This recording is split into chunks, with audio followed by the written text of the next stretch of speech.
நண்பர்களே, உங்கள் அனைவருக்கும் என்னுடைய வணக்கத்தை, மாலை வணக்கத்தை நான் தெரிவித்துக் கொள்கின்றேன். இந்த நிகழ்ச்சி நம்முடைய முதலமைச்சர் அவர்கள் கலந்து கொண்டு திறப்பதாக இருந்தது. அவர் இங்கு கலந்து கொள்ளவில்லை என்றாலும் அவருடைய நினைவு முழுவதும் இந்த நிகழ்ச்சியில் தான் கண்டிப்பாக இருக்கும் என்று உங்களுக்கு தெரியும், எனக்கும் தெரியும். இந்த புத்தக கண்காட்சி நிகழ்ச்சியிலே பல ஆண்டுகளாக தொடர்ந்து நான் கலந்து கொண்டு பல புத்தகங்களை வெளியிட்டிருக்கிறேன். இந்த முறையும் இந்த ஆண்டும் அந்த மாஸ்டர் அவர்கள் ஒரு புத்தகத்தை வெளியிடுவதற்காக இதே மேடையிலே பல நிகழ்ச்சிகளை கலந்து கொண்டிருக்கிறேன். ஆனால் முதல் முறையாக இந்த புத்தக கண்காட்சியை திறப்பதற்கான ஒரு வாய்ப்பு எனக்கு கிடைத்திருக்கிறது. அதற்கு உங்கள் அத்தனை பேருக்கும் என்னுடைய நன்றியை நான் தெரிவித்துக் கொள்கிறேன். விருது பெற்ற அனைவருக்கும் என்னுடைய வாழ்த்துக்கள். இந்த முறை நான் சிறப்பு விருந்தினராக மட்டும் இந்த நிகழ்ச்சியில கலந்து கொள்ளவில்லை, நானும் ஒரு பதிப்பாளராக இந்த நிகழ்ச்சியை கலந்து கொண்டிருக்கின்றேன். முரசொலியிலே, கலைஞருடைய மூத்த பிள்ளை முரசொலியிலே கடைசி பக்கம் கடந்த பொங்கல் அன்று ஆரம்பித்தோம். தலைவருடைய அனுமதி பெற்று அதற்கு காசு கொடுத்து, பேப்பருக்கும் காசு, இங்குக்கும் காசு. தலைவர் அவர்கள் அதை தெளிவாக சொல்லிட்டாங்க, இலவசமாக கொடுக்க முடியாது. கழகத்துடைய வரலாற்றை தான் தொடர்ந்து எழுதிட்டு வரோம். பாசறை பக்கம் அப்படின்னு இளைஞரணிக்கென்று தனியாக ஒரு பக்கத்தை ஒதுக்கி அதற்கு முரசொலி அறக்கட்டளைக்கு காசும் கொடுத்து நாங்கள் தொடர்ந்து பல்வேறு கட்டுரைகள் எழுதி வந்திருக்கிறோம். அதுல முத்தமிழர் பதிப்பகம் அப்படின்னு ஒன்று பதிப்பகத்தை ஆரம்பித்து கிட்டத்தட்ட 9 புத்தகங்கள், அதை நேற்று நம்முடைய முதலமைச்சர் கழக தலைவர் அவர்கள் தான் அந்த 9 புத்தகங்களையும் வெளியிட்டார்கள். அந்த முத்தமிழர் பதிப்பகம் உள்ள போனோன்னே 2வது கடை. நீங்க அத்தனை பேரும் சென்று அந்த புத்தகங்களை வாங்குறீங்களோ இல்லையா, அட்லீஸ்ட் படிச்சுட்டாவது நீங்க எல்லாம் போகணும் என்று கேட்டுக்கொண்டு எனக்கு 5 மணிக்கு ஒன்றிய பிரதமர் அவர்களை சந்திப்பதற்காக டெல்லி செல்கின்றேன். எதற்காக செல்கின்றேன் சொல்லிடுறேன், வேற எந்த பிரச்சனையும் கிடையாது. கேலோ இந்தியா போட்டிகள் முதல்ல தமிழ்நாட்டுக்கு நடத்துறதுக்கு அனுமதி கொடுத்திருக்கிறாரு. அதற்காக முறையாக அழைப்பதை கொடுப்பதற்காகத்தான் செல்கின்றேன். காலையில பத்திரிகையாளர் நண்பர்கள்லாம் கேட்டாங்க, வெறும் அழைப்பதை மட்டும் கொடுக்க போறீங்களா, நீதி கேட்க போறீங்களான்னு.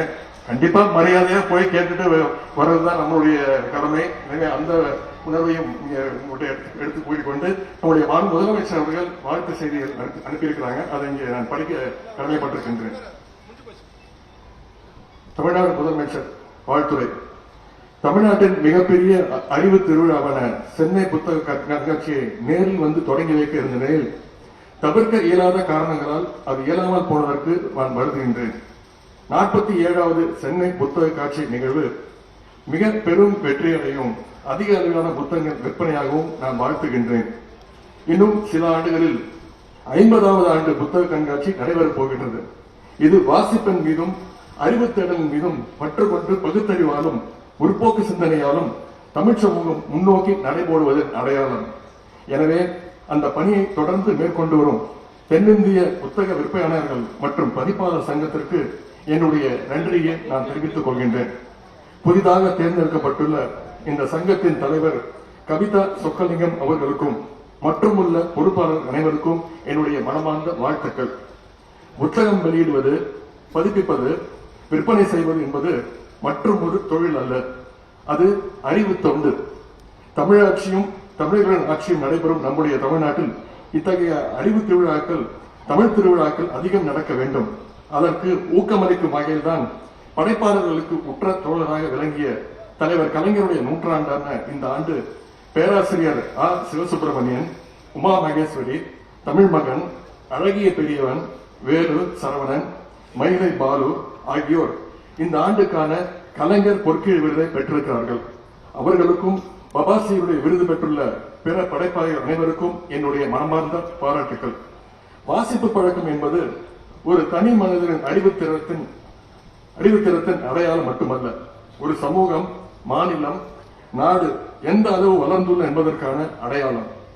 அறிவாற்றலை வாழ்நாளெல்லாம் பெற மனிதருக்கு துணை நிற்கும் புத்தகங்களை போற்றுகின்ற அரசாக நமது திராவிட மாடல் அரசு இருக்கிறது.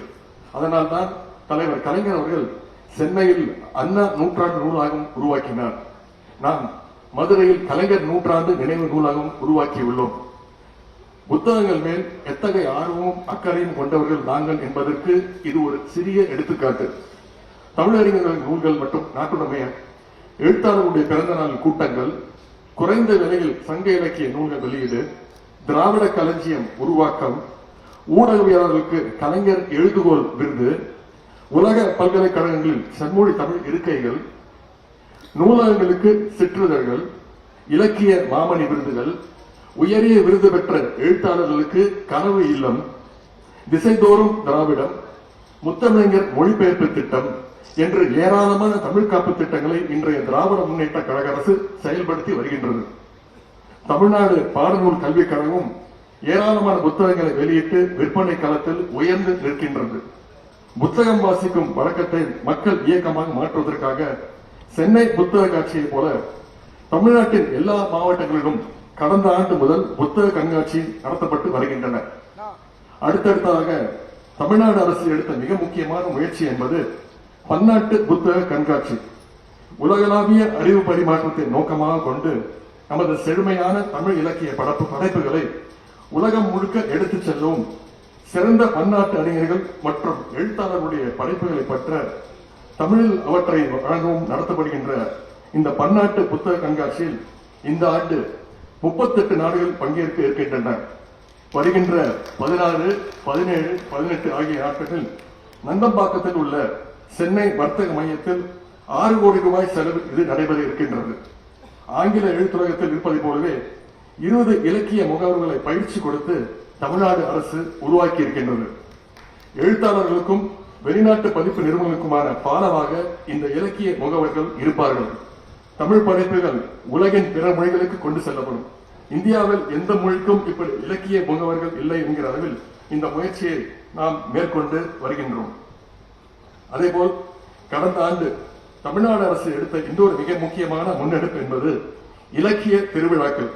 சென்னை, பொருணை, சிறுவாணி, காவிரி, வைகை என இலக்கிய திருவிழாக்கள் தமிழ்நாட்டின் பல்வேறு நகரங்களில் சிறப்பாக நடத்தப்பட்டு வருகின்றன.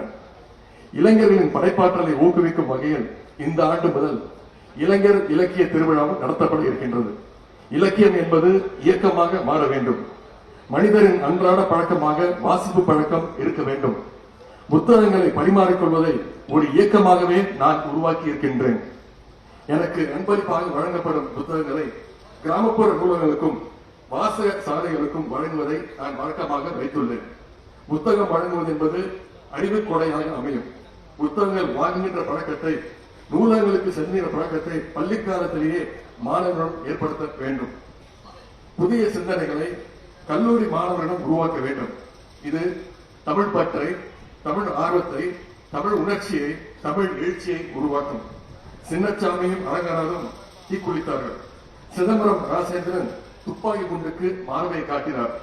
லட்சக்கணக்கான தமிழர்கள் பட்டுக்கோட்டை அழகிசாமி அவர்கள் தலைமையில் திருச்சியிலிருந்து சென்னைக்கு தமிழ் படையாக நடந்து வந்தார்கள்.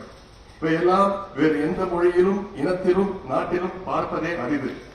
இத்தகைய தியாகத்தை இப்பொழுது எதிர்பார்க்கவில்லை, தமிழ் ஆர்வத்தை தான் எதிர்பார்க்கின்றோம். இத்தகைய தமிழ் ஆர்வத்தை உருவாக்குவதாக புத்தக காட்சிகள் செயல்பட்டு வருகின்றன. தமிழிடம் சிறக்க வேண்டுமானால் தமிழ் மொழி சிறக்க வேண்டும். தமிழ் மொழி செழிக்குமானால் தமிழ் இனம் செழிக்கும். தமிழ் மொழியும் இனமும் செழிக்க புத்தகங்கள் துணை நிற்கட்டும். 47வது சென்னை புத்தக காட்சி பெரும் வெற்றி அடையட்டும். அன்புடன் மு.க. ஸ்டாலின். இந்த வாய்ப்பை அளித்த முதலமைச்சர் அவர்களுக்கும், வந்திருக்கக்கூடிய எழுத்தாளர்கள், பதிப்பாளர்கள் அத்தனை பேருக்கும், நம்முடைய பள்ளிக்கல்வித்துறை அமைச்சர்களுக்கும் மீண்டும் என்னுடைய நன்றியை தெரிவித்து வாய்ப்புக்கு நன்றி கூறி விடைபெறுகின்றேன். நன்றி, வணக்கம்.